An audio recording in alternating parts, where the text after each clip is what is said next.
ചില പ്രാർത്ഥനകൾ സ്വർഗത്തെ ചലിപ്പിക്കുന്നവയാണ്. ചില പ്രാർത്ഥനകൾക്ക് മുമ്പിൽ മൗനമായിരിക്കുവാൻ ദൈവത്തിന് കഴിയത്തില്ല. ചില പ്രാർത്ഥനകൾക്കായി സ്വർഗം കാത്തിരിക്കുന്നു. ആർക്കും വേണ്ടാതിരുന്ന, സഹോദരന്മാർക്ക് വേണ്ടാത്ത ദാവീദ് എന്ന വ്യക്തിക്ക് വേണ്ടിയായിരുന്നില്ലേ ഹന്നായുടെ പ്രാർത്ഥന? അപകർഷതാബോധമുള്ള, സമൂഹത്തിനു മുമ്പിൽ കടന്നു വരുവാൻ മടി കാണിച്ചിരുന്ന, സാമാനങ്ങൾക്കിടയിൽ ഒളിക്കുവാൻ സ്ഥലം കണ്ടെത്തിയ ശൗൽ എന്ന വ്യക്തിക്ക് വേണ്ടിയായിരുന്നില്ലേ ഹന്നായുടെ പ്രാർത്ഥന? ദേശത്തിലെ അന്യാരാധനകൾക്കെതിരായിരുന്നില്ലേ ഹന്നായുടെ പ്രാർത്ഥന? ദൈവശബ്ദം വീണ്ടും ഇസ്രായേലിലേക്ക് മടങ്ങി വരുവാൻ വേണ്ടിയായിരുന്നില്ലേ ഹന്നായുടെ പ്രാർത്ഥന? പ്രിയരെ, ചില പ്രാർത്ഥനകൾ അങ്ങനെയാണ്.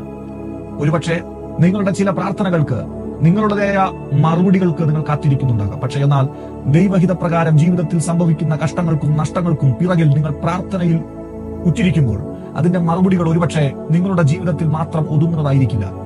ഹന്നായുടെ ജീവിതത്തിൽ മാത്രം ഒതുങ്ങുന്ന മറുപടിയായിട്ടല്ല ശമൂവേൽ എന്ന ദൈവപുരുഷൻ ഹന്നായിക്ക് മകനായി ലഭിക്കുന്നത്. ഇസ്രായേൽ ജനത്തിനു മുഴുവനായിട്ടുള്ള ഒരു മറുപടിയായിരുന്നു ശമൂവേൽ എന്ന വ്യക്തി.